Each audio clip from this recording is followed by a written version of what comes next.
ಲಂಚ ಕೇಳ್ತಿದ್ದಾರೆ. ನೀನು ಹೋಗ್ಬೇಕು ಆ ಪೊಸಿಷನ್ಗೆ ಹೋಗ್ಬೇಕು ಅಂದ್ರೆ ಯು ಹ್ಯಾವ್ ಟು ಗಿವ್. ಆ ಪೊಲಿಟಿಷಿಯನ್ ಇದರಿಂದನೇ ಬೇಕಾದ್ರೆ ಸಾಯಿಸಕ್ಕೂ ರೆಡಿ ಇದ್ದಾರೆ ಪೊಲಿಟಿಷಿಯನ್ಸ್. ಪಕ್ಕ ಮಾರೆ ನೋಡೋದು ಯಾರಾದ್ರೂ ಆಗ್ಲಿ ಯು ಶುಡ್ ಗೋ. ಅವ್ರು ಉದ್ಧಾರ ಆಗಿಲ್ವಾ? ನಮ್ಗಿಂತ 50 ವರ್ಷ ಮುಂದಿದ್ದಾರೆ ತಾನೆ. ನಮ್ ಕನ್ನಡದಲ್ಲೇ ಮಾತಾಡಿ.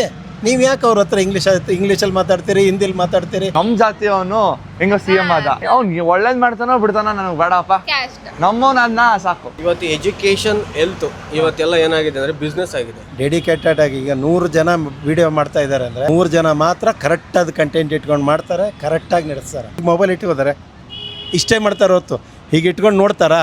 ನೋಡೋದು ಯಾರದನ್ನ ಅವ್ರದ್ದು ಕಂಟೆಂಟ್ ಸರಿ ಇದ್ರೆ ಮಾತ್ರ ನೋಡ್ತಾರೆ, ಇಲ್ಲ ಅಂದ್ರೆ ಯಾರು ನೋಡೋದು. ನಮ್ ದೇಶದಲ್ಲಿ ಇವತ್ತೇ ಬರ್ದಿಟ್ಕೊಂಡ್ಬಿಡಿ, ಇನ್ನೂ 50 ವರ್ಷ ಹೋದ್ರೆ ಏನು ಬೇಕಾದ್ರೂ ಚೇಂಜ್ ಆಗ್ಬೋದು, ಕ್ಯಾಶ್ ಚೇಂಜ್ ಆಗಲ್ಲ.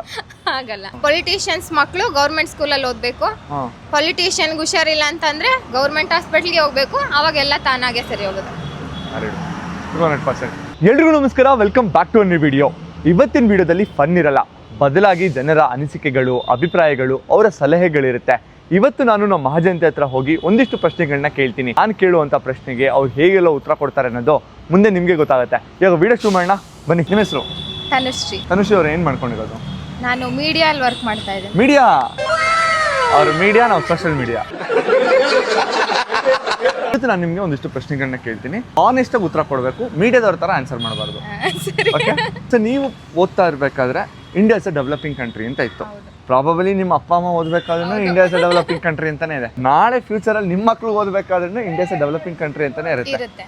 Y is still India mean developing country, not a developed country? ಯಾಕಂದ್ರೆ ತುಂಬಾ ಲೂಪ್ ಹೋಲ್ಸ್ಗಳಿದೆ. ಒಂದು ಪಾಲಿಟಿಕ್ಸ್, ಓಕೆ, ಇನ್ನೊಂದು ಲಿಟ್ರಸಿ ರೇಟ್, ಆಮೇಲೆ ಪಾವರ್ಟಿ, ಕ್ಯಾಸ್ಟ್ ಮೇಲೆ ಡಿವೈಡ್ ಆಗ್ತಾರೆ. ಇದೆಲ್ಲ ಬೇಸ್ನ ನಾವು ಕ್ಯಾಸ್ಟ್ ಆಗಿ ಇಟ್ಕೊಂಡು ನಾವು ಹೆಂಗ್ ಡೆವಲಪ್ ಆಗಕ್ಕಾಗುತ್ತೆ? ಇವಾಗ ಗೌರ್ಮೆಂಟ್ ಫಾರ್ಮ್ ಫಿಲ್ ಅಪ್ ಮಾಡ್ಬೇಕು ಅಂತಂದ್ರೆ ಫಸ್ಟ್ ಏನ್ ಕೇಳ್ತಾರೆ? ಬರುತ್ತೆ ತಾನೆ?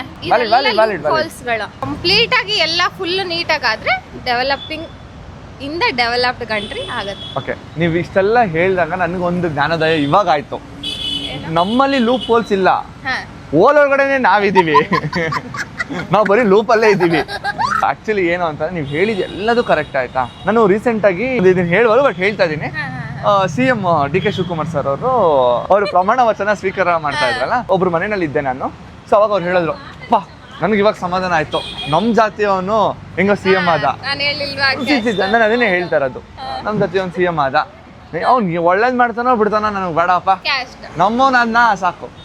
ಇದು ಯಾವತ್ತು ಚೇಂಜ್ ಆಗ್ಬೇಕು. ಪಾಲಿಟಿಕ್ಸ್ ಅಲ್ಲಿ ಏನೇನ್ ಚೇಂಜ್ ಆಗ್ಬೇಕು ಅಂತ ನಿಮ್ಗೆ ಅನ್ಸುತ್ತೆ ಸರ್? ಮತದಾನದ ವ್ಯವಸ್ಥೆಯಲ್ಲಿ EVM ಬಂದಿದೆ. ಇವಾಗ EVM ಬಂದ್ರೆ ಇವಾಗೆಲ್ಲ ಪಾಲಿಟಿಕ್ಸ್ ಅಲ್ಲಿ ಮಾಡ್ತಾ ಇದ್ದಾರೆ. ಬಟ್ ಜನ ಮತದಾನದಲ್ಲಿ ಮುಕ್ತವಾಗಿ ಪ್ರವೇಶ ಮಾಡಿ ಅವರೇ ದುಡ್ಡು ತಗೊಳ್ಳದಲ್ಲೇ ವೋಟ್ ಹಾಕ್ಬೇಕು. ಈ ಪ್ರಜಾಕೀಯ ಕಾನ್ಸೆಪ್ಟ್ ಬರ್ತಾ ಇದೆ, ಕಾಂಗ್ರೆಸ್ ಬೇರೆ ಬೇರೆ ತರ ಬರ್ತಾ ಇದಾವಲ್ಲ ಸಿಸ್ಟಮ್ಸ್, ಅವೆಲ್ಲ ಬಂದ್ವು ಅಂದ್ರೆ ಆಟೋಮೆಟಿಕ್ ಆಗಿ ಜನ ಬದಲಾವಣೆಯನ್ನು ಆಟೋಮೆಟಿಕ್ ಬಯಸ್ತಾರೆ. ಇವತ್ತು ಎಜುಕೇಶನ್ ಹೆಲ್ತ್ ಇವತ್ತೆಲ್ಲ ಏನಾಗಿದೆ ಅಂದ್ರೆ ಬಿಸ್ನೆಸ್ ಆಗಿದೆ. ಕರೆಕ್ಟ್, 200%. ಇವೆರಡು ಬದಲಾವಣೆ ಆಗ್ಬೇಕು. ಮತ್ತೆ ಈಗ ಫುಡ್ ಅಡಲ್ಟ್ರೇಷನ್ ಆಗ್ತಾ ಇದೆ, ಸಾವಯವ ಬರ್ತಾ ಇಲ್ಲ, ಸಿಕ್ಕಾಪಟ್ಟೆ ಫರ್ಟಿಲೈಸರ್ ಯೂಸ್ ಮಾಡ್ತಾ ಇದಾರೆ. ಆಟೋಮೆಟಿಕ್ ಒಂದಕ್ಕೊಂದು ಚೈನ್ ಲಿಂಕ್ ಅದು ಅಡಲ್ಟ್ರೇಷನ್ ಆಗಿರೋದಕ್ಕೆ ಹಾಸ್ಪಿಟಲ್ ಬಿಲ್ಡಪ್ ಆಗ್ತಾ ಇದೆ. ನೋಡಿ, ಶುಗರ್ ಫ್ಯಾಕ್ಟರಿ ಅವ್ರ ಹೆಸರಲ್ಲೇ ಇದಾವೆ, ಎಜುಕೇಶನ್ ಇನ್ಸ್ಟಿಟ್ಯೂಷನ್ಸ್ ಹಾಸ್ಪಿಟಲ್ಸ್ ಅವ್ರ ಹೆಸರಲ್ಲೇ ಇದಾವೆ. ರೂಲ್ ಮಾಡೋರು ಅವರೇ, ಅದನ್ನ ಫಾಲೋ ಮಾಡಿದ ಜನರಿಗೆ ಫ್ರೀ ಆಫ್ ಕಾಸ್ಟ್ ಅಲ್ಲಿ ಯಾಕೆ ಕೊಡ್ಲಿಕ್ಕೆ ಆಗುತ್ತೆ? ಅವ್ರ ಎಜುಕೇಶನ್ಸ್ ಫ್ರೀ ಎಜುಕೇಶನ್ ಮಕ್ಳಿಗೆ ಕೊಡ್ಲಿ. ಇವತ್ತು LKG ಇಂದ ಒಬ್ಬ ಮಗುಗೆ LKG ಅಂದ್ರೆ ಹೈಯರ್ ಸ್ಟಡಿಗೆ ಹೋಗೋದ್ರೊಳಗೆ ಎಷ್ಟು ಲ್ಯಾಕ್ಸ್ ಬೇಕು ಒಬ್ಬ ಮಗುಗೆ? ಫಸ್ಟ್ ಸ್ಟ್ಯಾಂಡರ್ಡ್ ಓದಿಸೋದಕ್ಕೆ 2 ಲಕ್ಷ ಎಲ್ಲ ಕೇಳ್ತಾರೆ ಸರ್. ಹಾಗಾಗಿ ಆಟೋಮೆಟಿಕ್ ಆಗಿ ಪಾಲಿಟಿಕ್ಸ್ ಬದಲಾವಣೆ ಆದ್ರೆ ಮಾತ್ರ ದೇಶ ಬದಲಾವಣೆ ಆಗುತ್ತೆ. ಏನ್ ಮಾಡಬೇಕು ಅಂದ್ರೆ ಜನಗಳು ಕೆಲಸ ಮಾಡಬೇಕು. ಓಕೆ, ಫಸ್ಟ್ ಇಂಡಿಯಾದಲ್ಲಿ ಜನಗಳು ಕೆಲಸ ಮಾಡಲ್ಲ, ಎಲ್ಲ ಕೂತ್ಕೊಂಡು ಮೊಬೈಲ್ ನೋಡ್ತಾ ಕೂತಿರ್ತಾರೆ. ಅಷ್ಟು ಬಿಟ್ಟು ಬೇರೆ ಇನ್ನೇನು ಕೆಲಸ ಮಾಡಲ್ಲ. ಕೆಲ್ಸಕ್ಕೆ ಕರೆದ್ರೆ ಕೆಲ್ಸಕ್ಕೆ ಬರಲ್ಲ. ಜನ ಕೆಲಸ ಮಾಡಬೇಕು, ಮಾಡಿದ್ರೆ ಮಾತ್ರ ಡೆವಲಪ್ ಆಗುತ್ತೆ. ನಾನು ಚೈನಾಗೂ ಹೋಗಿದ್ದೀನಿ. ಚೈನಾ ನಮಗಿಂತ 50 ವರ್ಷ ಮುಂದೆ ಇದೆ. 200%. ಅದು ಇರೋದಕ್ಕೆ ಕಾರಣ ಏನು ಅಂತ ಹೇಳಿದ್ರೆ, ಬೆಳಿಗ್ಗೆ 9 ಗಂಟೆಗೆ ಫ್ಯಾಕ್ಟ್ರಿ ಓಪನ್ ಆಗುತ್ತೆ ಅಂದ್ರೆ 8:55ಕ್ಕೆ ಎಲ್ಲರೂ ಅಲ್ಲಿ ನಿಂತಿರ್ತಾರೆ. 6 ಗಂಟೆಗೆ ಕ್ಲೋಸು. ಓಕೆ, 6 ಗಂಟೆ ಆದಮೇಲೆ ಯಾರು ಏನು ಕೆಲಸ ಮಾಡಲ್ಲ. ಅಷ್ಟರಲ್ಲಿ 100% ವರ್ಕ್ ಮಾಡಿರ್ತಾರೆ. 1 ದಿನದಲ್ಲಿ ಮಾಡೋ ಕೆಲಸನ 3 ದಿನದಲ್ಲಿ ಮಾಡ್ತಾರೆ ಇಲ್ಲಿ. ಆವಾಗ ದೇಶ ಉದ್ಧಾರ ಆಗಲ್ಲ. ದೇಶ ಉದ್ಧಾರ ಆಗಬೇಕು ಅಂದರೆ ಜನ ಆನೆಸ್ಟ್ ಆಗಿ ಟೈಮ್ ಟು ಟೈಮ್ ಕೆಲಸ ಮಾಡಬೇಕು. ಅದನ್ನು ಯಾರೂ ಮಾಡ್ತಾ ಇಲ್ಲ. ನಾನು ಓದೋವಾಗಿಂದ ನೀವು ಓದೋವರೆಗೂ ಈಗ ನನ್ನ ಮಕ್ಕಳು ಓದಿ ಮೊಮ್ಮಕ್ಕಳು ಓದೋ ಟೈಮ್ ಬಂದ್ರೂ ಡೆವಲಪಿಂಗ್ ಕಂಟ್ರಿ ಅಂತಾನೆ ಇದೆ ಅಂತ ಕೇಳಿದ್ರಲ್ಲ, ಅದಕ್ಕೆ ಇದೇ ಕಾರಣ, ಬೇರೆ ಇನ್ನೇನು ಅಲ್ಲ. ನಾನು ಓದೋ ಟೈಮ್ನಲ್ಲಿ ನಾವೇನಾದ್ರು ತಪ್ಪು ಮಾಡಿತ್ತು ಅಂದರೆ ಸ್ಕೂಲಿಂದ ಮನೆಗೆ ಫೋನ್ ಮಾಡಿರೋರು, ನಾನು ಮನೆಗೆ ಹೋಗೋದ್ರೊಳಗಡೆ ಬೆತ್ತ ರೆಡಿ ಇರೋದು. ತಂದೆ ಕೊಡೋದಕ್ಕೆ. ಅದು ಕೊಡೋಕೆ ಮುಂಚೆ ಅವ್ರು ಏನು ಹೇಳಿರೋರು ಗೊತ್ತಾ, ಮಾಸ್ಟ್ರಿಗೆ ಹೇಳಿರೋರು ನೀವೇ 4 ಕೊಟ್ಟು ಸರಿ ಮಾಡಬೇಕಲ್ವ ಅಂತ ಹೇಳಿರೋರು. ಇವತ್ತು ಯಾರಾದರೂ ಅಪ್ಪ ಅಮ್ಮಂದ್ರು ಮಕ್ಕಳಿಗೆ ಪೆಟ್ಟು ಕೊಡ್ತಾರ ಇಲ್ಲ, ಸ್ಕೂಲ್ನಲ್ಲಿ ಯಾರು ಟೀಚರ್ಗಳು ಕೋಲ್ ತೋರಿಸ್ರೆ ಹೆದರ್ಸಿದ್ರೆ ಸಾಕು ಅವ್ರನ್ನ ಜೈಲಿಗೆ ಹಾಕಿಸ್ತಾರೆ ಅಪ್ಪ ಅಮ್ಮಂದ್ರು. ಆ ಲೆವೆಲಲ್ಲಿದ್ದಾರೆ. ಯಾರು ಕಲಿಯಲ್ಲ, ಏನನ್ನೂ ಕಲಿಯಲ್ಲ. ಕರೆಕ್ಟ್ 200%. ಸ್ಕಿಲ್ಡ್ ವರ್ಕರ್ಸು ಎಷ್ಟು ಡಿಮ್ಯಾಂಡ್ ಇದೆ ನಮ್ಮ ಇಂಡಿಯಾದಲ್ಲಿ ಅಂದರೆ ಒಬ್ಬರು ಕಲಿಯೋಕ್ಕೆ ತಯಾರಿಲ್ಲ. ಎಲ್ಲರೂ ಗಾಡಿಗೆ ಸಾಲ ಮಾಡ್ತಾರೆ, ಗಾಡಿ ತೊಗೊಳ್ತಾರೆ, ಸೀದಾ ಹೋಗ್ತಾರೆ, ಡೆಲಿವರಿ ಕೆಲಸ ಮಾಡ್ತಾರೆ. ನಂಗೆ 40,000 ಸಿಗೋದು ಸಾಕು, ಇಲ್ಲ ನಾನು ರೀಲ್ ಮಾಡ್ತೀನಿ, ನಾನು ಯೂಟ್ಯೂಬ್ ವೀಡಿಯೋ ಮಾಡ್ತೀನಿ, ದುಡ್ಡು ಬರುತ್ತೆ ಅಂತ ಹೇಳ್ಬಿಟ್ಟು ಅದನ್ನು ಮಾಡೋಕ್ಕೆ ಹೋಗ್ತಾರೆ. ಡೆಡಿಕೇಟೆಡ್ ಆಗಿ ಈಗ 100 ಜನ ವೀಡಿಯೋ ಮಾಡ್ತಾ ಇದ್ದಾರೆ ಅಂದರೆ 3 ಜನ ಮಾತ್ರ ಕರೆಕ್ಟಾದ ಕಂಟೆಂಟ್ ಇಟ್ಕೊಂಡು ಮಾಡ್ತಾರೆ, ಕರೆಕ್ಟಾಗಿ ನಡೆಸ್ತಾರೆ. ಅವ್ರದನ್ನು ಮಾತ್ರ ಎಲ್ಲರೂ ನೋಡ್ತಾರೆ. ವ್ಯಾಲಿಡ್ ಸರ್, ವ್ಯಾಲಿಡ್ ಇದು ನಿಜ ಸರ್. ಯಾರಾದರೂ ಎಲ್ಲದನ್ನು ಏನು ಮಾಡ್ತಾರೆ ಹೇಳಿ, ಈಗ ಮೊಬೈಲ್ ಇಟ್ಕೋತಾರೆ, ಇಷ್ಟೇ ಮಾಡ್ತಾರೆ ಹೊತ್ತು ಹೀಗೆ ಇಟ್ಕೊಂಡು ನೋಡ್ತಾರಾ? ನೋಡೋದು ಯಾರದನ್ನ ಅವ್ರದ್ದು ಕಂಟೆಂಟ್ ಸರಿ ಇದ್ರೆ ಮಾತ್ರ ನೋಡ್ತಾರೆ, ಇಲ್ಲ ಅಂದರೆ ಯಾರೂ ನೋಡೋದಿಲ್ಲ. The scams going on here, like NEET, paper leak and all, which is related to it. So paper leak ಆಗುತ್ತೆ, ಕಾಸು ಕೊಟ್ಟರೆ ಕೆಲಸ ಸಿಗುತ್ತೆ. ಇದರಿಂದ India is a developing country ಅಂತ ನಿಮ್ಗೆ ಅನ್ಸುತ್ತೆ. ವ್ಯಾಲಿಡ್ ಪಾಯಿಂಟ್, ಆಕ್ಚುಲಿ ನಿಜ. ಇದು ಕಾಕ್ರೋಚ್ ಜನತಾ ಪಾರ್ಟಿ ಅಂತ ಬಂತಲ್ಲ, ಆ ಥರ ಇದನ್ನೆಲ್ಲ ಎಲ್ಲಿ ಬರುತ್ತೋ ಅಲ್ಲೇ ಸ್ಟಾಪ್ ಮಾಡಿಬಿಡ್ಬೇಕು. ಓಕೆ, ನಿಮ್ಮ ಪ್ರಕಾರ ಕರಪ್ಷನ್ ಹಾನೆಸ್ಟ್ ಆಗಿ ಹೇಳಿ, ನಿಮ್ಮ ಕಣ್ಣಾರೆ ಎಲ್ಲಾದ್ರೂ ಕರಪ್ಷನ್ ಕೊಟ್ಟಿರೋದು ಅಥವಾ ನೀವು ಕೊಟ್ಟಿರೋದು ಯಾವ್ದಾದ್ರು ಇನ್ಸಿಡೆಂಟ್ ಇದೆಯಾ? ನಾನು ನೋಡಿ PUC ಅಲ್ಲಿ ಅಂದ್ರೆ ಇವಾಗ ಫೇಲ್ ಆಗಿರ್ತಾರೆ ಸ್ಟೂಡೆಂಟ್ಸ್ ನ ಆತರ ಪಾಸ್ ಮಾಡೋದಾಗಿರ್ಲಿ, ಇಲ್ಲಿಗಲ್ ಆತರ ಆಕ್ಟಿವಿಟೀಸ್ ತುಂಬಾ ಇದೆ. ನೀವು ಯಾವತ್ತೂ ವಾಯ್ಸ್ ರೈಸ್ ಮಾಡಿಲ್ಲ ಅಂದ್ರೆ ಆಗಲ್ಲ. ವೈ ಬಿಕಾಸ್ ಆ ಪೊಲಿಟಿಷಿಯನ್ ಇದರಿಂದನೇ ಬೇಕಾದ್ರೆ ಸಾಯಿಸಕ್ಕೂ ರೆಡಿ ಇದ್ದಾರೆ ಪೊಲಿಟಿಷಿಯನ್ಸ್. ಓಕೆ, ಸಾಯಿಸಕ್ಕೂ ರೆಡಿ ಇದ್ದಾರೆ. ಮಕ್ಕ ಮಾರೆ ನೋಡೋದು ಯಾರಾದ್ರೂ ಆಗ್ಲಿ ಯು ಶುಡ್ ಗೋ. ನೀನು ವಾಯ್ಸ್ ರೈಸ್ ಮಾಡ್ದ ಹೋಗು ಅಷ್ಟೇ. ನೀವು ಹೇಳಿದ ಎಲ್ಲ ಪಾಯಿಂಟ್ಸ್ಗಳನ್ನ ನಾನು ಒಪ್ಕೊಂತೀನಿ. ಅದಕ್ಕೋಸ್ಕರ ಈ ಪ್ರಶ್ನೆನ ಕೇಳಿದೆ ಅಂತ ಅಂದರೆ, ನಾವು ಏನಾದರೂ ಹೇಳಬೇಕಾದ್ರೆ ವಿ ಟೆಲ್ ಇಟ್, ಓಕೆ ನಾವು ಟ್ರಾಫಿಕ್ ರೂಲ್ಸ್ನ ಕರೆಕ್ಟಾಗಿ ಫಾಲೋ ಮಾಡಬೇಕು, ಕ್ಯಾಮ್ರಾ ಇರಬೇಕು ಅಂತ. ಬಟ್ ಎಷ್ಟೊಂದು ಸರಿ ನಮ್ಮ ಭಾರತದಲ್ಲಿ ಎಲ್ಲಿ ಪ್ರಾಬ್ಲಮ್ ಆಗ್ತದೆ, ನಾವುಗಳೇ ಟ್ರಾಫಿಕ್ ರೂಲ್ಸ್ನ ಫಾಲೋ ಮಾಡಲ್ಲ. ಪೊಲೀಸ್ ಇಲ್ವಾ, ಹೆಲ್ಮೆಟ್ ಹಾಕ್ಬೇಡ. ಅಲ್ಲಿ ಕ್ಯಾಮ್ರಾ ಇಲ್ವಾ, ಒನ್ ವೇನಲ್ಲಿ ನುಗ್ಗು. ಇದನ್ನು ನಾವು ಯಾವಾಗ ಕಂಟ್ರೋಲ್ ಮಾಡ್ತೀವಿ, ಯಾರೋ ಒಬ್ಬರು ನಮಗೆ ಫೈನ್ ಹಾಕ್ತಾರೆ, ಇಲ್ಲ ಯಾರೋ ಒಬ್ರು ನೋಡ್ತಾರೆ, ಇಲ್ಲ ಯಾರೋ ಒಬ್ರು ಕಾಯ್ತಾ ಇದ್ದಾರೆ ಅಂತ ಅಂದಾಗ ರೂಲ್ಸ್ ಫಾಲೋ ಮಾಡೋದಕ್ಕೂ, ಹೌದು ರೂಲ್ಸ್ ಮಾಡಿರೋದೇ ನನಗೋಸ್ಕರ ನಾನು ಅದನ್ನು ಫಾಲೋ ಮಾಡಬೇಕು ಅಂತ ಫಾಲೋ ಮಾಡೋದಕ್ಕೂ ತುಂಬ ಡಿಫ್ರೆನ್ಸ್ ಇದೆ. ಸೊ ನಾನು ಈ ಅವೇರ್ನೆಸ್ನ ಜನಕ್ಕೆ ತಲುಪಿಸ್ಬೇಕು, ತಿಳಿಸ್ಬೇಕು ಅನ್ನೋದಕ್ಕೋಸ್ಕರ ನಾನು ಎಷ್ಟೊಂದು ಮಿಸ್ಟೇಕ್ಸ್ಗಳನ್ನ ಮಾಡಿದ್ದೀನಿ. ಬಟ್ ಹೊರದೇಶಕ್ಕೆ ಹೋಗಿ ನೋಡಿದಾಗ, ಇಲ್ಲ ಇವಾಗ ಒಂದಿಷ್ಟು ಅನುಭವಗಳು ಆಗ್ತಾ ಇರ್ಬೇಕಾದ್ರೆ, ಹೌದು ಇದನ್ನು ಮಾಡಬಾರ್ದು, ನಾವು ಹಿಂಗೆ ಹೋಗಬೇಕು. ಸ್ವಲ್ಪ ಜನ ಹೇಳ್ತಾರೆ ಪೊಲೀಸ್ ಹಿಡಿದ್ರೆ ಫೋನ್ ಹಾಕ್ಸ್ಬಿಡೋಣ. ಅಲ್ಲ, ಯಾರು ಬೇಕಾದ್ರೂ ಫೋನ್ ಮಾಡಿಸ್ಬೋದು, ಬಟ್ ಅದಲ್ಲ. ರೂಲ್ಸ್ ಅಂತ ಮಾಡಿದ್ಮೇಲೆ ಎಲ್ರಿಗೂ ಒಂದು ಅದನ್ನು ಫಾಲೋ ಮಾಡಬೇಕು. ಸೊ ಅವಾಗಷ್ಟೇ ನಮ್ಮ ದೇಶ ಡೆವಲಪ್ ಆಗುತ್ತೆ. ಬ್ರೋ, 2 ಕಡೆಯಿಂದನೂ ತಪ್ಪಿದೆ. ಒಂದು ಜನ ಸಿವಿಕ್ ಸೆನ್ಸ್ ಇರಲ್ಲ, ಕಸ ಎಲ್ಲ ಅಂದ್ರಲ್ಲಿ ಹಾಕೋದು, ಆಮೇಲೆ ಕಾಸು ಕೊಡ್ತಾರೆ ಓಟ್ ಹಾಕೋದು, ಆಮೇಲೆ ಅವರು ಅಷ್ಟೇ ಗೆದ್ದ ಮೇಲೆ ಏನು ಮಾಡಬೇಕು ಅದನ್ನೆಲ್ಲ ಕರೆಕ್ಟಾಗಿ ಮಾಡಲ್ಲ. ಪ್ರಾಮಿಸ್ ಮಾಡಿರ್ತಾರೆ, ಅದು ಮಾಡ್ತಾರೆ, ಯಾವುದಕ್ಕೆ ಮಾಡಬೇಕು ಅಂತ ಅಂದ್ಬಿಟ್ಟು ಮಾಡೋದಿಲ್ಲ ಅವರು. ಸುಮ್ಮನೆ ಪ್ರಾಮಿಸ್ ಮಾಡಿರ್ತಾರೆ. ಈಗ 2,000 ರೂಪೀಸ್ ಕೊಡೋದಿರಲಿ, ಆಮೇಲೆ ಫ್ರೀ ವೆಹಿಕಲ್ಸ್, ಅದು ಸ್ಟೂಡೆಂಟ್ಸ್ಗೆ ಮತ್ತು ಸೀನಿಯರ್ ಸಿಟಿಸನ್ಸ್ ಕೊಟ್ಟರೆ ಓಕೆ. ಬಟ್ ಎಲ್ರಿಗೂ, ಎಲ್ಲ ಲೇಡೀಸ್ಗೂ ಕೊಟ್ಟರೆ ಅದು ತುಂಬ ಎಲ್ರ ಮೇಲೂ ಬೀಳುತ್ತೆ ಪ್ರೆಷರು. ಇದನ್ನೆಲ್ಲ ಕರೆಕ್ಟಾಗಿ ಮಾಡಿದ್ರೆ ಸೊ ನಾವು ಡೆವಲಪಿಂಗ್ ಕಂಟ್ರಿ ಇಂದ ಡೆವಲಪ್ ಅಂತ ಹೇಳ್ಬೋದು. ಓಕೆ, ರಾಜಕೀಯದವರು ಹಾಳು ಮಾಡೋದು. ಓಕೆ, ಅದೇ ಇವಾಗ ಜನರು ಅಸೂಯೆ ಹೊಟ್ಟೆ ಕಿಚ್ಚೆಲ್ಲ ಬಿಟ್ರೆ ನಮ್ದು ದೇಶ ಮುಂದುವರಿಯುತ್ತೆ. ಮತ್ತೆ ಅಸೂಯೆ ಹೊಟ್ಟೆ ಕಿಚ್ಚು ಎಲ್ಲ ಬಿಟ್ರೆ ನಮ್ಮ ದೇಶ ಮುಂದೆ ಬರುತ್ತೆ. ಅವ್ರು ಹೇಳಿರ್ ಕಳೆದ ಅದಕ್ಕಿನ್ನ ನಾನು ಆ್ಯಡ್ ಮಾಡ್ತೀನಿ. ಏನಂದ್ರೆ ಅವರು ಬರೀ ರಾಜಕೀಯ ಹೇಳಿದ್ದಾರೆ, ಬರೀ ಅವ್ರ ಕಡೆಯಿಂದಲ್ಲ, ನಾವು ಪಬ್ಲಿಕ್ ಕಡೆಯಿಂದನೂ ನಾವು ಸಿವಿಕ್ ಸೆನ್ಸ್ ಇರಬೇಕು ಫಸ್ಟ್ ಆಫ್ ಆಲ್. ಯಾಕಂದ್ರೆ ಮೇನ್ ಇಲ್ಲಿ ರೋಡಲ್ಲಿ ಅನ್ಕೊಳ್ಳಿ, ಒಬ್ಬರು ಹಿಂದೆ ಒಬ್ರು ಕ್ಲೀನಾಗಿ ಲೈನಲ್ಲಿ ಹೋಗ್ಬೇಕು ಅಲ್ವಾ. ಒಂಚೂರು ಗ್ಯಾಪ್ ಸಿಕ್ಕಿದ್ರೆ ಸಾಕು, ಮಧ್ಯದಲ್ಲಿ ನುಗ್ಗಿಸ್ಬಿಡ್ತಾರೆ. ಎಲ್ಲರೂ ಹೇಳಿದ ಪಾಯಿಂಟ್ ನಾನೊಂದು ಆ್ಯಡ್ ಮಾಡ್ತೀನಿ. ಓಕೆ, ನಾವು ಪಾಲಿಟಿಕ್ಸ್ನ ಬ್ಲೇಮ್ ಮಾಡ್ತೀವಿ, ಓಕೆ ನಮ್ಮ ಸಿಸ್ಟಮ್ ಸರಿ ಇಲ್ಲ, ಕರಪ್ಷನ್ ಇದೆ ಅಂತೆಲ್ಲ ಹೇಳ್ತೀವಿ. ಬಟ್ ನಾವು ಯಾವತ್ತೂ ನಮ್ಮ ಮೇಲೆ ಬ್ಲೇಮ್ ತಗೊಳಲ್ಲ. ಕರಪ್ಷನ್ಗೆ ನಾವೇ ದುಡ್ಡು ಕೊಟ್ಟರೆ ಮಾತ್ರ ಅದು ಕರಪ್ಷನ್ ಆಗುತ್ತೆ, ಆಯಿತಾ. ನೆಕ್ಸ್ಟ್ ಇನ್ನೊಂದೇನು ಅಂತಂದರೆ, ಅವ್ರು ಹೇಳ್ದಂಗೆ ರೋಡಲ್ಲಿ ಹೋಗ್ತಾ ಇರ್ತೀವಿ, ಒಂದು ಸ್ವಲ್ಪ ಗಾಡಿ ಸಿಕ್ಕಿದ್ರೆ ಫುಟ್ಪಾತ್ ಮೇಲೆ ಹತ್ಕೊಂಡು ಹೋಗ್ತೀವಿ, ಯಾಕಂದ್ರೆ ನಮ್ಗೆ ಲೇಟ್ ಆಗಿಬಿಟ್ಟಿರುತ್ತೆ, ನಾವು ಆಫೀಸ್ಗೆ ಹೋಗಬೇಕು. ಸೊ ಎಷ್ಟೊಂದು ಟೈಮಲ್ಲಿ ನಮಗೆ ಸಿವಿಕ್ ಸೆನ್ಸ್ ಇರೋಲ್ಲ, ನಾವೇ ಸಿವಿಕ್ ಸೆನ್ಸ್ನ ಫಾಲೋ ಮಾಡಿರಲ್ಲ. ಸೊ ಮಿಸ್ಟೇಕ್ನ ಹುಡ್ಕೊಂಡು ಹೋದರೆ ಬೇರೆಯವ್ರ ಮೇಲೆ ಬ್ಲೇಮ್ ಮಾಡೋದಕ್ಕಿಂತ ಫಸ್ಟ್ ಮಿಸ್ಟೇಕ್ ನಮ್ಮಲ್ಲೇ ಇದೆ. ಸೊ ಪ್ರತಿಯೊಬ್ಬರು ಯಾರು ವೀಡಿಯೋ ನೋಡ್ತಾ ಇದ್ದಾರೆ, ಇಲ್ಲಾಂದರೆ ಯಾರಾದರೂ ಒಂದು 10 ನಿಮಿಷ ಕುತ್ಕೊಂಡು ಯೋಚನೆ ಮಾಡಿದ್ರೆ, ನಾವು ಫಸ್ಟ್ ಕರೆಕ್ಟ್ ಆಗಿದ್ರೆ ಪ್ರಾಬ್ಲಿ ನೆಕ್ಸ್ಟ್ ಮೂಮೆಂಟಿಂದ ಎಲ್ಲರೂ ಕರೆಕ್ಟ್ ಆಗಲ್ಲ. Over the period of time ಎಲ್ಲದೂ ಚೇಂಜ್ ಆಗ್ತಾ ಹೋಗುತ್ತೆ. ಅಂದರೆ ಇನ್ನೊಂದು ಪ್ರಶ್ನೆ ಇದೆ ಸರ್, ಹೇಳಿ. ಈಗ ಪ್ರತಿಯೊಬ್ಬರು ಒಂದು ಕನ್ಸು ಕಾಣ್ತಾರೆ ಸರ್. ಓಕೆ, ನನ್ನ ಜೀವನದಲ್ಲಿ ಓದಬೇಕಾದ್ರೆ ಓಕೆ ನಾನು ದೊಡ್ಡವನಾಗಿದ್ಮೇಲೆ ನಾನು ಈ ಥರ ಇರಬೇಕು, ಇಲ್ಲ ಅಂತ ಅಂದರೆ ನನ್ನ ಮುಂದೆ ಫ್ಯಾಮಿಲಿ ಈ ಥರ ಇರಬೇಕು, ಪ್ರತಿಯೊಬ್ಬರು ಒಂದು ಕನ್ಸು ಕಾಣ್ತಾರೆ. ಸರ್ ನಿಮ್ಮ ಪ್ರಕಾರ ನಿಮಗೊಂದು ಕನಸು, ಓಕೆ ನನ್ನ ಕನಸಿನ ಕರ್ನಾಟಕ ಈ ಥರ ಇದ್ರೆ ಚಂದ ಅನ್ನೋ ರೀತಿ ಅದರ ಕನಸು ಇದೆಯಾ ಸರ್? ಖಂಡಿತ ಇದೆ. ಅದನ್ನು ಹೇಳಿದ್ರೆ ಬೇಜಾರಾಗುತ್ತೆ. ಹೇಳಿ ಸರ್, ಪರವಾಗಿಲ್ಲ. ಯಾಕೆ ಗೊತ್ತಾ, ಕನಸಿನ ಕರ್ನಾಟಕ ನಮ್ಮ ಕನ್ನಡಿಗರದ್ದು ಒಂದು ದೊಡ್ಡ ದೌರ್ಭಾಗ್ಯ ಏನು ಅಂದರೆ, ನೀವು ಬಂದು ಯಾವ ಭಾಷೆಯಲ್ಲಿ ಮಾತಾಡ್ತೀರಿ ಆ ಭಾಷೆಯಲ್ಲೇ ಉತ್ತರ ಕೊಡ್ತಾರೆ. ಕರೆಕ್ಟ್ ಸರ್, ಅಲ್ವಾ? ನಿಜ ಸರ್. ಅದನ್ನು ಬಿಟ್ಟು ಕೂಡಲೇ ನಮ್ಮ ಕರ್ನಾಟಕ ಆಗುತ್ತೆ. ಇದು 100ಕ್ಕೆ 100. ಕಾರಣ ಏನು ಅಂತ ಹೇಳಿದ್ರೆ, ನಾನು ಚೈನಾದಲ್ಲಿ ಹೋದಾಗ ಚೈನೀಸಿಗೆ ಇಂಗ್ಲೀಷ್ ಓದೋದಕ್ಕೆ ಬರುತ್ತೆ, ಯಾರೂ ಇಂಗ್ಲೀಷಲ್ಲಿ ಮಾತಾಡಲ್ಲ, ಅವ್ರು ಚೈನೀಸಲ್ಲೇ ಮಾತಾಡ್ತಾರೆ. ಟ್ರಾನ್ಸ್ಲೇಟರ್ ಇಟ್ಕೊಂಡು ನಾವು ವ್ಯವಹಾರ ಮಾಡಬೇಕಾಗತ್ತೆ. ಅವ್ರು ಉದ್ಧಾರ ಆಗಿಲ್ವಾ? ನಮಗಿಂತ 50 ವರ್ಷ ಮುಂದಿದ್ದಾರೆ ತಾನೆ. ನಮ್ಮ ಕನ್ನಡದಲ್ಲೇ ಮಾತಾಡಿ. ನೀವು ಯಾಕೆ ಅವ್ರ ಹತ್ರ ಇಂಗ್ಲೀಷಲ್ಲಿ ಮಾತಾಡ್ತೀರಿ, ಹಿಂದಿಲಿ ಮಾತಾಡ್ತೀರಿ, ತಮಿಳಲ್ಲಿ ಮಾತಾಡಬೇಡಿ. 10 ಜನ ಮಾತಾಡಲಿಲ್ಲ ಅಂತ ಹೇಳಿದ್ರೆ 11ನೇ ದಿನ ಅವ್ನು ಏನು ಮಾಡ್ತಾನೆ ಗೊತ್ತಾ, ಕನ್ನಡದ ಅಕ್ಷರ ಏನು ಅಂತ ತಿಳ್ಕೊತಾನೆ. ಎಕ್ಸಾಕ್ಟ್ಲಿ. ಹೀಗಂದ್ರೆ ಏನು ಅಂತೇಳಿ ಅವನು ಅರ್ಥ ಮಾಡ್ಕೊಳ್ತಾನೆ. ಯಾರು ಬೈತಾರಲ್ಲ, ಬೈಗಳ ಫಸ್ಟ್ ಕಲ್ತ್ಕೊತಾನೆ. ಯಾಕೆ ಅಂತ ಹೇಳಿದ್ರೆ ಬದುಕೋದಕ್ಕೆ ಅದು ಮುಖ್ಯ. ಅದು ಕರೆಕ್ಟ್. ಫಸ್ಟು ಬೈಗಳ ಕಲ್ತ್ಕೊತಾನೆ, ಅದಾದ್ಮೇಲಿಂದ ಸಮಾಧಾನವಾಗಿ ಮಾತಾಡೋದನ್ನ ಕಲ್ತ್ಕೊತಾನೆ.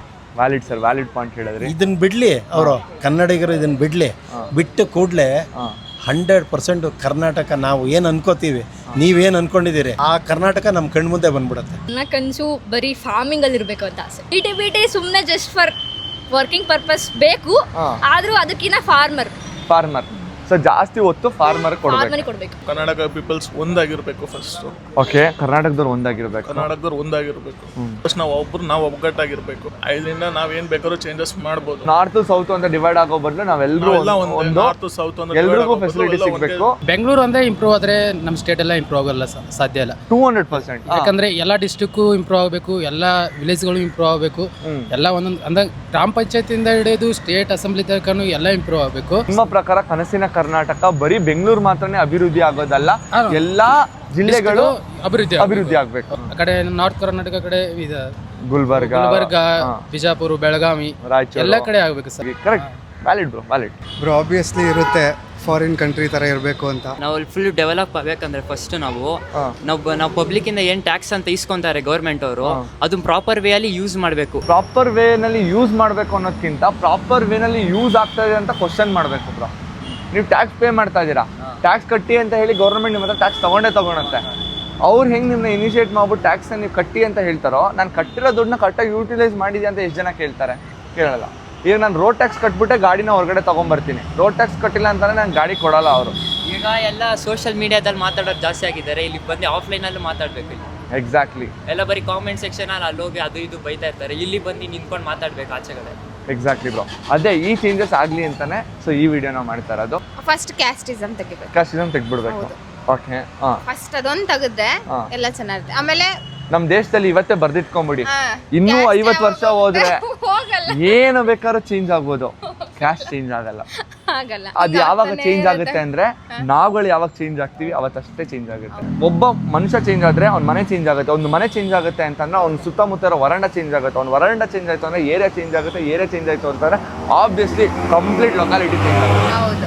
ಈಗ ಗಂಡು ನೋಡ್ಬೇಕು ಅಂತ ಅಂದ್ರೂ ಯಾವ ಕ್ಯಾಸ್ಟ್ ಅಂತ ನೋಡ್ತಾರೆ, ಒಳ್ಳೆಯವನ ಕೆಟ್ಟವನ, ಎಷ್ಟು ದುಡಿತಾನೆ, ಇದೆಲ್ಲ ಸೆಕೆಂಡ್ರಿ. ಫಸ್ಟ್ ಕ್ಯಾಸ್ಟ್ ಇವ್ರಿಗೆ. ಇವಾಗ ನಮ್ ಕ್ಯಾಸ್ಟ್ ಅವ್ರು ಎಲ್ಲಾರು ಒಳ್ಳೆಯವ್ರೆ ಇರ್ತಾರ, ದೇವರನೇ ಇಲ್ಲ ಮತ್ತೆ ಇಲ್ಲ ಬೇರೆಯವ್ರ ಕ್ಯಾಸ್ಟ್ ಅವ್ರು ಎಲ್ಲಾರು ಕೆಟ್ಟವ್ರೇನಾ? ಲವ್ ಮ್ಯಾರೇಜ್ ಎಲ್ಲ ಆಗ್ತಾರೆ ಅಂದ್ರೆ ಅವ್ರನ್ನ ನಮ್ಮ ಮನೆಯಿಂದಾನೇ ದೂರ ಇಟ್ಬಿಡ್ತಾರೆ. ಯಾಕೆ ಹಂಗ್ ಮಾಡ್ಬೇಕು? ಅಪ್ಪ ಅಮ್ಮಂಗೆ ಏನಂದ್ರೆ ಪ್ರಯಾರಿಟಿ ಮಾಡೋದ್ ಕಲಿಬೇಕು. ಮಕ್ಕಳ ಇಲ್ಲ ಕ್ಯಾಸ್ಟ್ ಅಂತ. ಕ್ಯಾಸ್ಟ್ ಬೇಕು ಅಂದ್ರೆ ನಮ್ಮ ಮಕ್ಳು ಬಿಡ್ತಾರೆ, ಮಕ್ಕಳೇ ಬೇಕು ಅಂದವ್ರು ಕ್ಯಾಸ್ಟ್ ಬೇಡಪ್ಪ ನಮ್ಮ ಮಕ್ಳು ಚೆನ್ನಾಗಿರೋ ಸಾಕು. ಇಲ್ಲ ನಾನು ಒಂದಿಷ್ಟು ಜನ ಫ್ಯಾಮಿಲಿ ನೋಡಿದೀನಿ, ತುಂಬಾ ಜನ ನಮ್ಮ ಫ್ಯಾಮಿಲಿನಲ್ಲಿ ಇದ್ದಾರೆ, ಜೀವ ಆದ್ರೂ ಬಿಟ್ಬಿಡ್ತಾರೆ, ಕ್ಯಾಸ್ಟ್ ಬಿಡಲ್ಲ ಅಂತವ್ರು ಇಡ್ತಾರೆ. ಏನ್ ಮಾಡಕ್ಕಾಗಲ್ಲ. ಇದಕ್ಕೆ ಹೇಳೋದು ಎಜುಕೇಶನ್ ಇಸ್ ಇಂಪಾರ್ಟೆಂಟ್. ನಾನು ಏನೋ ಒಂದು ನಿಮಗೆ ಹೇಳ್ತೀನಿ, ಅದನ್ನ ಅರ್ಥ ಮಾಡ್ಕೊಳಕ್ಕಾದ್ರೂ ನೀವು ಬುದ್ಧಿ ತಿಳುವಳಿಕೆ ಬೇಕಾ? ಸೊ ಹಾಗಾಗಿ ನೀವು ಹೇಳಿದೆಲ್ಲ ವ್ಯಾಲಿಡ್. ನನಗೂ ಬಹಳ ದಿನದಿಂದ ಇಂಡಿಯಾ ಗಲೀಜ್ ಅನಿಸ್ತಿದೆ. ಅಂದರೆ ಬೇರೆ ಕಂಟ್ರಿ ಎಲ್ಲ ನೋಡಿದ್ರೆ ಕ್ಲೀನ್ ಆಗಿದೆ, ಸೊ ನಂದು ಇಂಡಿಯಾ ಕ್ಲೀನ್ ಆಗಿರ್ಬೇಕಂತ ಒಂದು ಇದು ಆಸೆ ಇದೆ. Of course, government should improve few things in the not few things, most many things. Many yeah, things. thank you. Just imagine we all living in next 10 years in Karnataka, and ಕರ್ನಾಟಕದಲ್ಲಿ roads ಎಲ್ಲ super fine ಆಗಿದೆ, no corruption. ಎಲ್ಲ MLAs MPsಗಳು ಅವ್ರು ಕೊಟ್ಟಿರೋ ಕೆಲಸನ 100% ಎಫಿಷಿಯೆಂಟಾಗಿ ಮಾಡ್ತಾ ಇದ್ದಾರೆ. Any government ಆಫೀಸಿಗೆ ಗೋ, ಬಯೋಮೆಟ್ರಿಕ್ ಇದೆ, ನಿಮ್ಗೆ ಯಾವುದೇ ರೀತಿ ಕರಪ್ಷನ್ ಇಲ್ಲ, ನೀವು ಅನ್ಕೊಂಡಿರೋ ಕೆಲಸನ ಹಿಂಗೆ ಅನ್ನೋ ಥರ ಆಗುತ್ತೆ. ಆನ್ಲೈನಲ್ಲಿ ಪೇಮೆಂಟ್ ಎಷ್ಟು ಫಾಸ್ಟಾಗಿ ಆಗುತ್ತೋ ಆ ಥರ ನಿಮ್ಮ ಕೆಲಸ ಆಗುತ್ತೆ. ಅಂದರೆ just imagine how beautiful would be Karnataka to live in. It would be ಅಲ್ಲ? Yeah. So hoping for the best. ನಾನು ಕೂಡ ಅನ್ಕೋತಾ ಇದ್ದೀನಿ It will be very compatible and, you know, efficient to live in such places. That all Europe is the most beautiful country to live your life ಅಂತ ಹೇಳಿ. Probably ಒಂದಲ್ಲ ಒಂದಿನ ನನ್ಗೆ ಏನು ಅನ್ಸುತ್ತೆ ಅಂತ ಅಂದರೆ ಆ ಹೆಸರು ಯುರೋಪ್ ಬದಲು Karnataka is the most beautiful place to live in ಅಂತ ಬರುತ್ತೇನೋ ಅಂತ ಅನ್ಸುತ್ತೆ. Will hope for the best. Most probably the India too. India too obviously. ನೀವೇನಾದರೂ CM ಅಥವಾ PM ಆದರೆ ಏನು ಚೇಂಜಸ್ನ ತರೋದಕ್ಕೆ ಇಷ್ಟಪಡ್ತೀರಾ, ಇಲ್ಲ ಏನು ಚೇಂಜಸ್ ಮಾಡ್ತೀರಾ? ಬ್ರೋ ಉಪೇಂದ್ರನ್ ಫಾಲೋ ಮಾಡ್ತೀನಿ. ಉಪೇಂದ್ರ ಫಾಲೋ ಮಾಡ್ತೀರಾ CM ಆದರೆ ನೀವು? ಅಂದರೆ ಉಪೇಂದ್ರನ್ ಐಡಿಯಾಲಜೀಸ್. ಓಕೆ, ಸೊ ನೀವೇನು CM ಆದರೆ ಪ್ರಜಾಕೀಯ ಅವ್ರದ್ದು ಏನಿದೆ ಐಡಿಯಾಲಜಿನ ಫಾಲೋ ಮಾಡ್ತೀರಾ? ಫಸ್ಟ್ ನಾನು ರೂಲ್ಸ್ ಮಾಡೋದಕ್ಕೆ ಕನ್ನಡದಲ್ಲೇ ಮಾತಾಡಬೇಕು, ಫಸ್ಟ್ ಕನ್ನಡ ಕಲಿಬೇಕು ಅಂತ ಅವರು. ನಾನು ಇವಾಗ ಓದ್ತಾ ಇರೋದ್ರಿಂದ ಎಲ್ಲ ಪ್ರೈವೇಟ್ ಸ್ಕೂಲ್ ಕಾಲೇಜಸ್ ಎಲ್ಲ ಏನಿರುತ್ತಲ್ಲ ಅದರಲ್ಲಿ ಫಸ್ಟ್ ನಾವು ಫೀಸ್ನ ಕಡಿಮೆ ಮಾಡಬೇಕು. ಯಾಕಂದರೆ ಬೇರೆ ಕಂಟ್ರೀಸಲ್ಲಿ ನಾವು ಅಪ್ ಟು ಎಲ್ಲಿವರೆಗೂ ಎಜುಕೇಷನ್ ಮಾಡ್ತೀವಿ ಅಲ್ಲಿವರೆಗೂ ಫ್ರೀ ಇದೆ. ಇಲ್ಲಿ ನಮ್ಗೆ ಎಷ್ಟಿದೆ ಫೀಸ್ ಎಲ್ಲ ಎಷ್ಟು 25 lakhs ಅಷ್ಟು ಕಟ್ಟಬೇಕು ಡಿಗ್ರಿ ಎಲ್ಲ ಹೋದ್ರೆ ಮುಂದೆ. ಅದನ್ನ ಚೇಂಜ್ ಮಾಡ್ತೀರಾ? Good thought. ಕರಪ್ಷನ್ ತೆಗಿತೀನಿ. ಆಮೇಲೆ ಇನ್ನೊಂದು ಬಡವ್ರ ಮಕ್ಕಳು ಬೆಳಿಬೇಕು. ಇವಾಗ ನನ್ನ ಕಸಿನ್ ನಾನು ನೋಡಿರೋ ಥರ ನನ್ನ ಕಸಿನ್ ಈಗ ಡಾಕ್ಟರ್ ಪೊಸಿಷನ್, ಈವನ್ ಡಾಕ್ಟರ್ ಆಗಬೇಕು, ಪ್ರೊಸೆಸಿಂಗಲ್ಲಿದೆ. ಅವರು ಹೆಂಗೆ ಅಂತ ಹೇಳ್ಬಾರ್ದು, ಆನ್ಲೈನ್ಸ ಕೇಳ್ತಿದ್ದಾರೆ. ನೀನು ಹೋಗ್ಬೇಕು ಆ ಪೊಸಿಷನ್ಗೆ ಹೋಗ್ಬೇಕು ಅಂದರೆ ಯು ಹ್ಯಾವ್ ಟು ಗಿವ್ ಆ ಥರ. ಅದು ಫಸ್ಟ್ ಇದು ಮಾಡ್ತೀನಿ ನಾನು. ಸೊ ಅದನ್ನು ತೆಗಿತೀರಾ? ಹೆಲ್ತ್, ಆರೋಗ್ಯ, ಮತ್ತೆ ಆಹಾರ, ಮತ್ತೆ ಎಜುಕೇಶನ್. ಅಂಬೇಡ್ಕರ್ ಹೇಳಿದ್ದಾರೆ ಇದನ್ನ. ಶಿಕ್ಷಣ ನಮಗೆ ಹುಲಿಯ ಹಾಲಿದ್ದಂಗೆ, ಅದನ್ನು ಕುಡಿದಿರೋರೆಲ್ಲ ಗರ್ಜಿಸ್ತಾರೆ ಅಂತ ಅಂಬೇಡ್ಕರ್ ಹೇಳಿದ್ದಾರೆ. ಹಾಗಾಗಿ ಎಜುಕೇಶನ್ ಇಂಪಾರ್ಟೆಂಟು ಪ್ರತಿಯೊಬ್ಬರಿಗೂ. ಮತ್ತೆ ಹೆಲ್ತ್ ಮತ್ತೆ ಆಹಾರ, ಮತ್ತೆ ರೈತರಿಗೆ ಫ್ರೀ ಇದು ಎಲೆಕ್ಟ್ರಿಸಿಟಿ ಕೊಡಬೇಕು. ಅವರಿಗೆ ಏನೇನಿದೆ ಅಂತ ಅವ್ರ ಪ್ರಾಬ್ಲಮ್ಸ್ನ ನೋಡಬೇಕು. ಅದು ನೋಡಲಿಲ್ಲ ಅಂದರೆ ಇಂಡಿಯಾ ಏನು ಮಾಡೋಕ್ಕೂ ಆಗಲ್ಲ. ಯಾವ ಗೌರ್ಮೆಂಟ್ ಹಾಸ್ಪಿಟ್ಲು ಪ್ರೈವೇಟು ನಾವು ಏನೇ ಒಂದು ಅಪ್ಲಿಕೇಶನ್ ಹಾಕ್ಬೇಕು ಅಂದ್ರೆ ಫಸ್ಟ್ ಕ್ಯಾಸ್ಟ್ ಕೇಳಬಾರ್ದು. ಓಕೆ, ಫಸ್ಟ್ ಕ್ಯಾಸ್ಟಿಸಮ್ ತೆಗಿಬೇಕು. ಓಕೆ, ಆಲ್ರೆಡಿ ಜಾಸ್ತಿ ಹೆಣ್ಮಕ್ಳಿಗೆ ಫ್ರೀಡಮ್ ಸಿಕ್ಕಿದೆ. ಇದನ್ನೇ ಫ್ರೀಡಮ್ನ ಮಿಸ್ಯೂಸ್ ಮಾಡ್ಕೋಬಾರ್ದು ಹೆಣ್ಮಕ್ಳು. ಅದು ಹುಡುಗರು ವಿರುದ್ಧ. ನಿಜ. ಹೆಣ್ಮಕ್ಳು ಫ್ರೀಡಮ್ನ ಮಿಸ್ಯೂಸ್ ಮಾಡ್ಕೊಬಾರ್ದು ಅನ್ನೋದಕ್ಕಿಂತ ಗಂಡು ಮಕ್ಕಳು ಹೆಣ್ಮಕ್ಳು ಕೊಟ್ಟಿರೋ ಫ್ರೀಡಮ್ನ ಎಷ್ಟು ರೆಸ್ಪೆಕ್ಟ್ ಮಾಡ್ತಾರೆ ಅನ್ನೋದನ್ನ ಕಲ್ತ್ಕೋಬೇಕು. ಪೊಲಿಟಿಷಿಯನ್ಸ್ ಮಕ್ಕಳು ಗೌರ್ಮೆಂಟ್ ಸ್ಕೂಲಲ್ಲಿ ಓದ್ಬೇಕು. ಪೊಲಿಟಿಷಿಯನ್ಗೆ ಹುಷಾರಿಲ್ಲ ಅಂತಂದ್ರೆ ಗೌರ್ಮೆಂಟ್ ಹಾಸ್ಪಿಟ್ಲ್ಗೆ ಹೋಗ್ಬೇಕು. ಅವಾಗೆಲ್ಲ ತಾನಾಗೆ ಸರಿ ಹೋಗುತ್ತೆ. ಗೌರ್ಮೆಂಟ್ ಕೆಲಸ ಬೇಕು, ಅದರಲ್ಲಿ ಪೆನ್ಷನ್ ಬೇಕು, ಪ್ರತಿಯೊಂದು ಫೆಸಿಲಿಟೀಸ್. 2,000 ರೂಪಾಯಿ ಭಾಗ್ಯ ಬೇಕು. ಆದ್ರೆ ಗೌರ್ಮೆಂಟ್ ಸ್ಕೂಲ್ ಮಾತ್ರ ಬೇಡ ಮಕ್ಳಿಗೆ. ಇವಾಗ ನೋಡಿ ಕರೆಕ್ಟ್ ಆಗಿ ಸೋಷಿಯಲ್ ಮೀಡಿಯಾದವ್ರ ತರ ಮಾತಾಡ್ತಾ ಇದ್ದೀರಾ. ನಾನು ಐ ಗೆಸ್ CM ಅಂದ್ರೆ ಏನಾದರೂ ಆದರೆ ಹಿಂಗೆ I will love to be because I want to prepare for civil exams. But first I will try to change the rules which are not proper for everyone. ನೀವು ಹೇಳ್ದಂಗೆ ಒಂದಿಷ್ಟು rules change ಮಾಡ್ತೀನಿ. What is the rule you want to change? Books, NCERT books. Okay. I would like to change all this. Okay. Because it is all about everyone, like Mughals and all. It is not about the cultures and all. Exactly. Okay. Which we need to learn a lot. Makes sense. ನಿರುದ್ಯೋಗ sir ಅಂದರೆ ಈಗ ಹೆಚ್ಚಾಗಿ ಯುವಕರು ಬರೀ government job ಅಂತ ಕುಂತಿದ್ದಾರೆ. Almost ಎಷ್ಟಾಗುತ್ತೆ ಅಷ್ಟೇ ಗೌರ್ಮೆಂಟ್ ಜಾಬ್ ಕೊಡಬೇಕು. ಕರೆಕ್ಟು. ಇಲ್ಲ ಅಂದರೆ ಗೌರ್ಮೆಂಟ್ ಅಥಾರಿಟಿಯಿಂದ ಪ್ರೈವೇಟ್ ಜಾಬ್ ಬಿಡಬೇಕು. ಅಂದರೆ ಎಲ್ಲರೂ ಯುವಕರಿಗೆ ಹೆಚ್ಚಾಗಿ ಕೆಲಸ ಕೊಡಬೇಕು. ಅಂದರೆ ನಿರುದ್ಯೋಗನ ಹೋಗಿಸ್ಬೇಕು. ಒಂದು ಫ್ಯಾಕ್ಟು. ಇನ್ನೊಂದು ಸ್ಟಡಿಗೆ ವ್ಯಾಲ್ಯೂ ಕೊಡಬೇಕು ಸರ್ ಹೆಚ್ಚಾಗಿ. ಗೌರ್ಮೆಂಟ್ ಸ್ಕೂಲ್ಗಳನ್ನ ಹೆಚ್ಚಾಗಿರಬೇಕು.